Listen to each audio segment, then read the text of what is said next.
Moving into college was supposed to be an exciting new chapter in my life. New friends, new experiences, a fresh start. Instead, I got something else. Something that still haunts me to this day. This is the story of my freshman year Tinder match. The one who wasn't supposed to be real. I remember the day I first swiped right. My profile, a mix of goofy selfies and travel photos, caught the attention of someone named Emily. Her pictures were stunning. A cascade of dark hair, deep green eyes that sparkled in the sunlight, and a smile that was both inviting and enigmatic. Her bio was short and mysterious, looking for late-night conversations and abandoned adventures. Sometimes the truth is hidden in plain sight. I was intrigued. I'd seen plenty of profiles on Tinder, but something about hers was different. We matched instantly, and soon our conversation was flowing as if we had known each other forever. We talked about everything, from our favorite horror movies to obscure urban legends. But one detail kept coming up: her fascination with abandoned places. She insisted there was beauty and mystery in forgotten buildings and desolate sites. I brushed it off as quirky until one message made me pause. "I have a place I want to show you. It's a secret, away from the prying eyes of the world. Are you brave enough?" I was both excited and nervous. I had never met anyone from Tinder in person before, especially not someone so cryptic. Yet, the allure of an adventure, mixed with the promise of a unique story, was too tempting to ignore. I agreed, and we set a meeting for a Saturday evening on campus, near a secluded lake where she claimed the abandoned house was located. On the evening of our meeting, the campus was abuzz with chatter, but I felt a strange heaviness in my chest as I headed toward the designated spot. I arrived at a small, shaded clearing by the lake. The area was quiet, almost too quiet, with the last rays of sunset casting long, eerie shadows over the water. I saw her then, a lone figure standing a few paces away, looking out toward the darkened tree line. When I approached, she turned. In that moment, every word of our chat replayed in my mind. But something was off.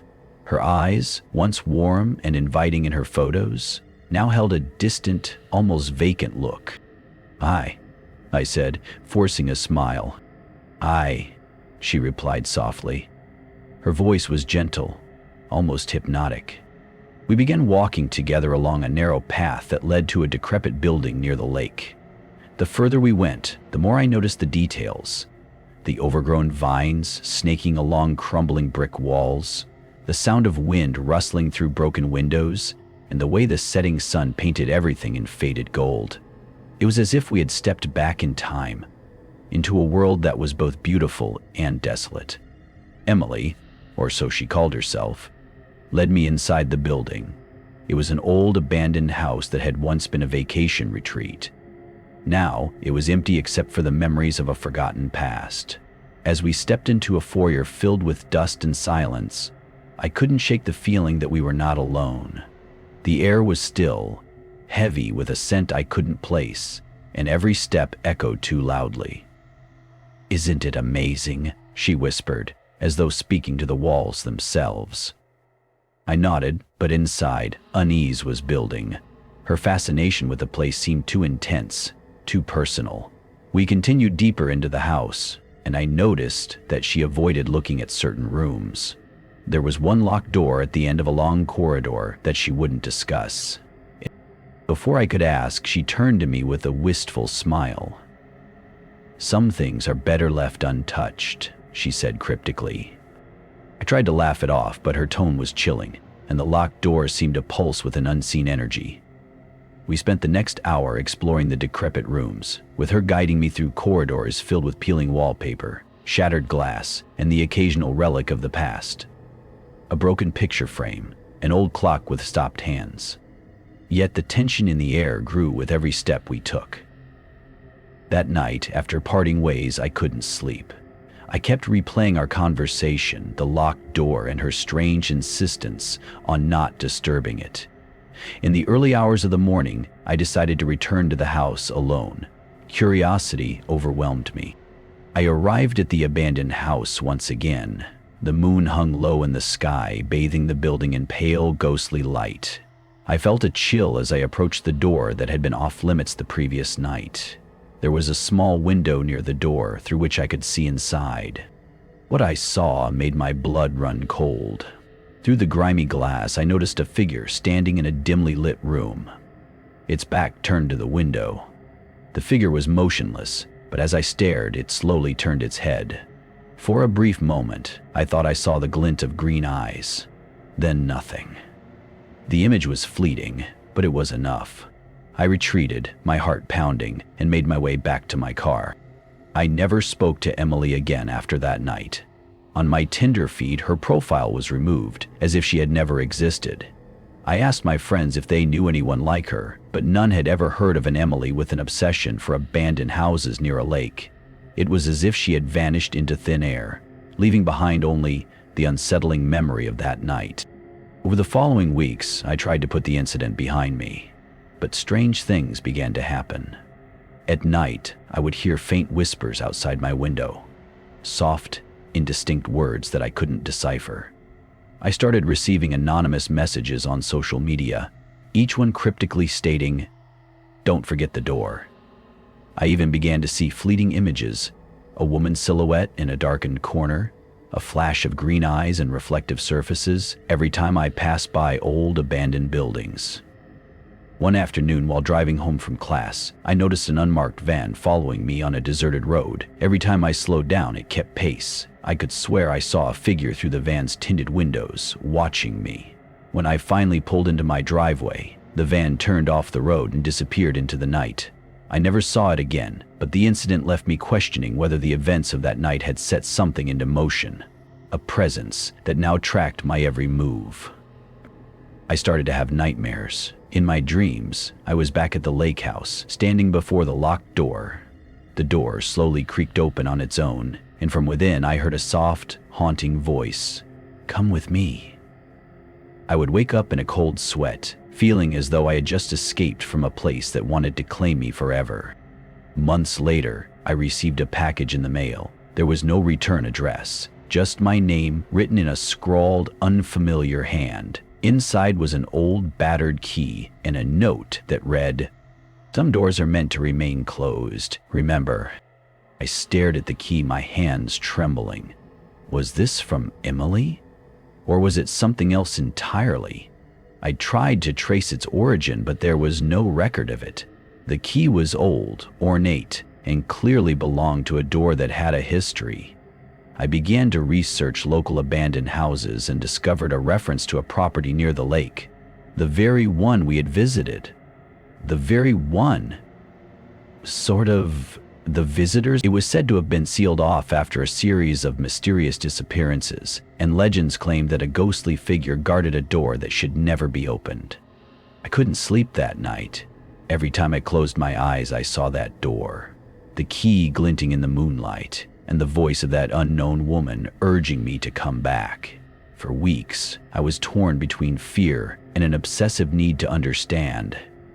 I reread every message, every online post about haunted properties and vanished lovers. The more I searched, the more I realized that my encounter with Emily in that abandoned house was not an isolated event. It was part of a pattern, a series of inexplicable happenings that defied rational explanation. I started recording everything, late-night drives, snippets of conversations on online forums, and even my own trembling monologues. My friends thought I was overreacting, but I couldn't shake the feeling that I had been marked, followed by a presence that thrived on my fear. One evening, while driving home after another sleepless night, I caught a glimpse of something impossible in my rearview mirror. A dark figure standing in the middle of the road, its face obscured by a shadow. I slammed on the brakes, my heart in my throat, but when I looked again, it was gone. Yet I knew it wasn't just a trick of the light. It was real, and it was coming for me. Eventually, I reached a point where I had to decide, should I confront this darkness or run forever? I decided that I needed to understand what was happening, to uncover the mystery behind the locked door, the enigmatic Emily, and the cursed key. I reached out to paranormal investigators, local historians, and even delved into ancient folklore. Every piece of the puzzle pointed to one thing. There was a powerful, malevolent force behind that door. A force that had been sealed away years ago, but had now been disturbed. I began planning a return to the property, despite every instinct screaming at me to stay away. I gathered equipment, a digital recorder, cameras, and even an old EMF meter. I spent weeks poring over historical records and eyewitness accounts, piecing together the tragic story of the property and the mysterious woman who might have been Emily, or something else entirely. One piece of the puzzle was especially chilling. An old article in a forgotten local newspaper detailed the story of a young woman who vanished from the property nearly 50 years ago. The report mentioned that she was last seen near a locked door on the property, a door that was rumored to be cursed. Her disappearance had never been solved, and many believed her spirit still roamed the grounds, trapped between worlds. I realized that my experience wasn't just a random encounter. It was a connection, a tether that linked me to a past filled with sorrow and darkness.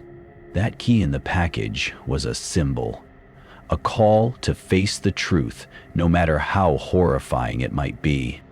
I now stand at a crossroads. The mystery of that abandoned lake house, the locked door, and the enigmatic Emily has become an obsession. Every night, I wake with the sound of whispers echoing in my dreams. Every time I look at the key, I feel that same cold chill, as if it's a reminder of something waiting for me.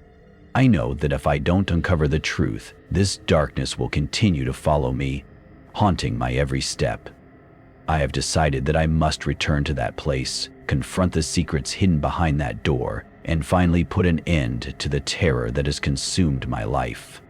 But I also know that some doors are best left unopened. Sometimes the truth is too horrifying to face, too dangerous to disturb. Yet my curiosity and the desperate need for closure propel me forward, even as every instinct warns me to run. I've come to accept that my life will never be the same. I carry with me the memory of that night, the chilling whispers, and the unanswered questions that still echo in my mind. The key remains on my desk, a silent reminder of the path I've chosen. I record every unsettling moment, every inexplicable sight, and every creeping sense of dread in the hope that someday I might understand the forces that have invaded my life. If you ever find yourself drawn to the secrets of the past, if you ever feel that something is watching from beyond the veil, remember my story. Some mysteries are too deep, some horrors too real, and sometimes the cost of uncovering the truth is far greater than you can imagine.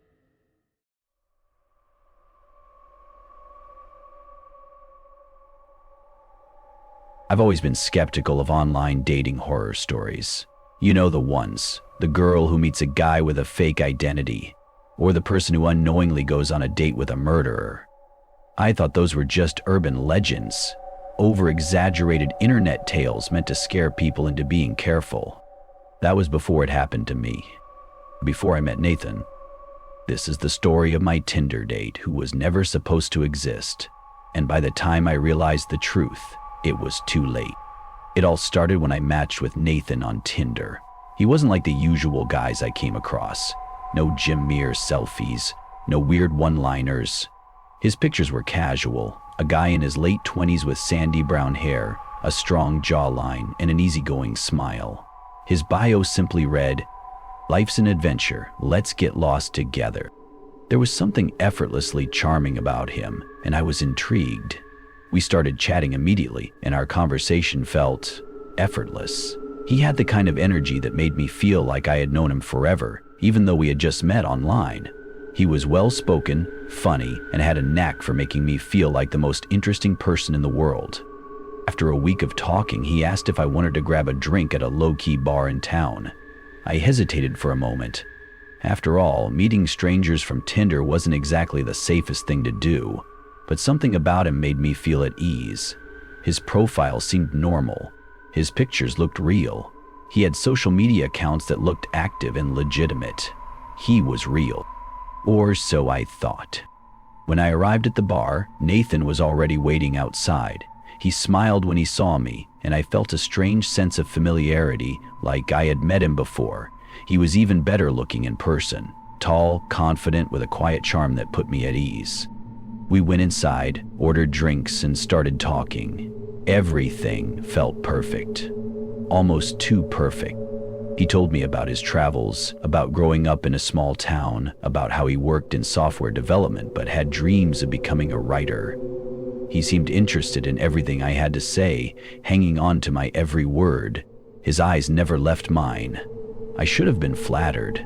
Instead, something about it made me uneasy. It was the way he listened, too intently, like he was memorizing every detail. The way he mirrored my body language, nodding at the exact right moments, reacting with the perfect expressions. Like he had studied me. The first red flag came when I asked him about his job. I casually asked what company he worked for, and for the briefest second his face went blank. Then, just as quickly, he smiled. "Oh, I actually freelance now," he said smoothly. "I used to work for a big firm, but I hated corporate life." It was a small slip, but my gut told me something was off. He had mentioned working for a specific company in our Tinder chats before. But now, when asked about it in person, he changed his story. Still, I brushed it off. Maybe I misremembered. Maybe it wasn't a big deal. But as the night went on, I started noticing more inconsistencies. Nathan talked about a younger sister named Mia, but later in the conversation, he said he was an only child. He mentioned a favorite vacation spot, Hawaii, but then when I asked him about it later, he looked confused, as if he had never mentioned it. Each time I caught one of these inconsistencies, he would quickly cover it up, shifting the conversation elsewhere. That's when I realized it was like he was making it up as he went, like he was improvising, like he was pretending. Despite my unease, the night ended on a good note. He walked me to my car, hugged me goodbye, and asked if I wanted to see him again. I hesitated. Something in my gut told me no, but my mind told me I was being paranoid. So I said yes. That was my mistake. The next day I tried to look him up online again. His Tinder profile was gone, completely deleted. His Instagram? Deleted. His Facebook? Gone. Even the phone number he had texted me from was now disconnected. It was as if Nathan had never existed. I tried searching for any trace of him, but there was nothing. The pictures from his Tinder profile, I reverse searched them, no results. It was like they had been scrubbed from the internet. I started to feel sick. Had I gone on a date with a ghost? That night I was restless. I couldn't shake the feeling that something was deeply wrong. I double-checked my locked doors and windows. I left my bedside lamp on. Sometime past 2 a.m., I woke up to the sound of something moving in my apartment. I froze. My heart pounded as I strained to listen. Soft footsteps, barely audible, moving from my kitchen toward my bedroom. I reached for my phone, my hands trembling. I dialed 911, but before I could hit call, something outside caught my eye. Through the slats of my blinds, I saw a shadow standing right outside my window. It was tall, motionless, just standing there, watching me. I scrambled out of bed, heart hammering in my chest, but when I looked back at the window, the figure was gone. The footsteps inside my apartment, also gone. I didn't sleep for the rest of the night. The next day, I reported everything to the police. The break-in, the missing Tinder profile, the strange man who had been outside my window. They took my statement but didn't seem overly concerned. It was probably just a stalker, they said. But how did he get inside my apartment? Nothing was stolen. There was no sign of forced entry. It was like whoever had been inside my home had a key. I had my locks changed the very next day. For weeks after, I felt like I was being watched. Walking to my car, I'd feel eyes on me. Sitting in a cafe, I'd catch glimpses of a man in the reflection of the window. But when I turned around, no one was there. And then, the text started. Unknown number. Do you remember me? Unknown number. I miss our conversations. Unknown number. Let's get lost together. The same words from Nathan's Tinder bio.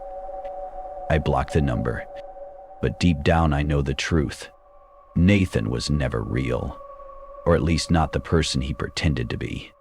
And whoever or whatever he was, he's still out there, watching, waiting. If you ever match with someone too perfect, someone whose words feel scripted, whose details never quite add up, trust your gut. Because sometimes, when you swipe right, you might just be inviting something unnatural into your life.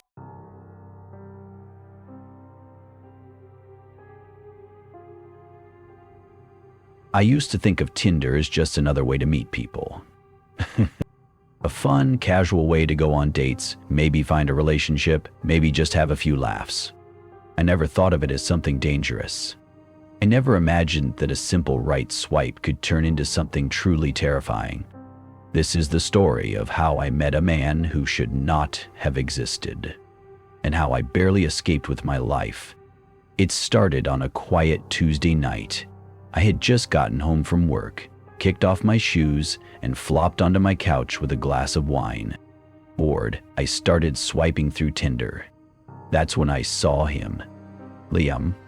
There was nothing immediately creepy about him. In fact, quite the opposite. He was attractive. Dark hair, green eyes, a confident smirk. His bio was short and simple. Just looking for something real. Let's grab a drink. We matched instantly. His first message came through seconds later. Liam, wow, you're even more stunning than your photos. I feel lucky already. It was smooth, but not overly corny. He seemed normal. We chatted for a bit, and he was charming, funny, easy to talk to. After about an hour of back and forth, he asked me out for drinks that Friday. I said yes. That was my first mistake. The night before our date, I got curious. I had noticed that Liam didn't have any tagged photos on his profile. No group pictures, no Instagram linked, nothing. So, on a whim, I took a screenshot of one of his photos and ran it through a reverse image search. At first, I thought I did something wrong, because no results came up. But then I tried another picture. Again, nothing. No social media, no LinkedIn, no old accounts.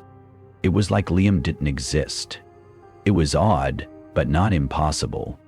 Maybe he was just private. Maybe he wasn't on social media. I decided not to overthink it. I should have trusted my gut. Friday night rolled around, and I met Liam at a quiet little bar downtown. He looked just like his pictures. Same dark hair, same green eyes, same confident smirk. We grabbed drinks, sat down, and started talking. And immediately, something felt off. It wasn't anything obvious. He was polite, well-spoken, and attentive. But something about the way he looked at me made my skin crawl. It wasn't admiration. It wasn't attraction. It was something else. Like he was studying me. Like he was memorizing every detail of my face. The more we talked, the more I realized he wasn't giving me any real details about himself. I asked about his family. He gave vague answers. I asked where he grew up. He dodged the question. I asked where he worked, and he hesitated for a second too long before answering. It was like he was making up his life story on the spot. I suddenly felt uneasy. But what made me truly terrified was what happened next. About halfway through the date, I excused myself to go to the restroom. When I came back, Liam was on his phone. He didn't hear me approach, and I caught a glimpse of his screen before he quickly locked it. He wasn't texting someone. He wasn't checking social media. He was looking at photos. Photos of me. Not just the ones from my Tinder profile. Pictures I had never uploaded to the app. Pictures from my private Instagram account. My heart nearly stopped. I sat down, trying to act normal. "Everything okay?" I asked. Liam smiled. "Yeah, just checking something." I forced a laugh. "Oh yeah? What's my name saved as in your phone?" He hesitated, just for a second. Then he said, My stomach dropped. My name isn't Emma. I felt my pulse pounding in my ears. I needed to get out. I grabbed my phone and texted my friend Sarah under the table. Call me. Say it's an emergency. A minute later, my phone lit up. I answered quickly. What? Are you serious? Oh my God, I'll be right there. I turned to Liam. I'm so sorry. My friend is in trouble. I have to go. He stared at me for a long moment. Then, very slowly, he smiled. Of course, he said. We'll see each other again soon. I forced a nod, grabbed my bag, and walked out as fast as I could. I didn't look back. That night, I barely slept. Something about Liam terrified me. The way he had pictures of me he shouldn't have. The way he had called me the wrong name. The way he smiled like he already knew me. The next morning, I opened Tinder to block him. But his profile was already gone. No trace of him. Then I checked my Instagram. Someone had been trying to log into my account. I checked my email. 3 password reset requests, none of which I had made. Then came the final horror. I got a text from an unknown number. A picture. It was me, taken from inside my apartment. A message followed. Unknown number. You looked so beautiful last night, but Emma would have never left me like that. I screamed and immediately called the police. They searched my apartment. Nothing. No sign of forced entry, no hidden cameras. It was like he had never been there. But I know what I saw. He was watching me. And the scariest part? I don't know if he ever stopped. If you ever match with someone who seems too perfect, if their past doesn't add up, if they know more about you than they should, run. Because sometimes the people you meet online aren't people at all. They're something else. And they don't always let you go. Thank you for joining me on this terrifying journey. If you enjoyed this story, don't forget to like, comment, and share. Stay tuned for more spine-chilling tales of the paranormal.